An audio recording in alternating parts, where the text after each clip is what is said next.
Welcome to the fascinating world of cells. Today, we'll explore the two primary types of cells, prokaryotic and eukaryotic cells, along with their unique structures and functions. Let's dive in. First, we have the prokaryotic cell, the earliest form of life on Earth. The word prokaryotic comes from Greek, meaning before nucleus. These are single-cell organisms without a true nucleus or membrane-bound organelles. Examples include bacteria and archaea. The genetic material in prokaryotic cells is freely suspended in a region called the nucleoid. These cells are typically between 0.1 to 0.5 micrometers in diameter. Key components include the cell membrane, cytoplasm, ribosomes, and DNA in the nucleoid. Now, let's move on to eukaryotic cells. The term eukaryotic also originates from Greek, meaning true nucleus.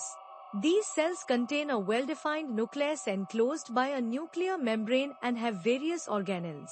Examples include plants, fungi, protozoans, and animals. Human cells are also eukaryotic. Eukaryotic cells are much larger, ranging from 10 to 100 micrometers in diameter. Now, let's explore the two main types, plant and animal cells. Plant cells are unique. They have a cell membrane, a rigid cell wall, and special structures called plastids. These plastids are chloroplast, chromoplast, and leucoplast.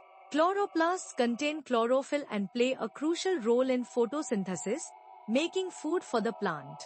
Chromoplasts contain pigments like carotene, providing plants with yellow, red, and orange colors.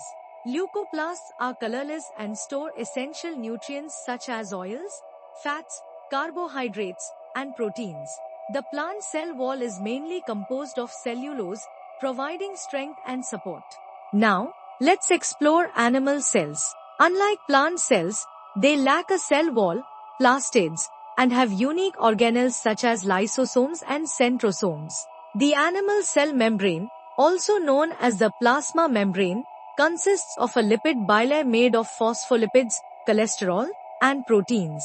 It plays a crucial role in protecting the cell and regulating the movement of substances in and out. The cell membrane is made up of approximately 50% proteins, 40% fats, and 10% carbohydrate molecules. The phospholipid bilayer is semi-permeable, allowing selective molecules to pass through. Cholesterol helps maintain membrane flexibility by preventing phospholipids from packing too closely. Proteins play vital roles in the cell membrane. Integral proteins are embedded within the membrane, while peripheral proteins are temporarily attached and assist in cell signaling.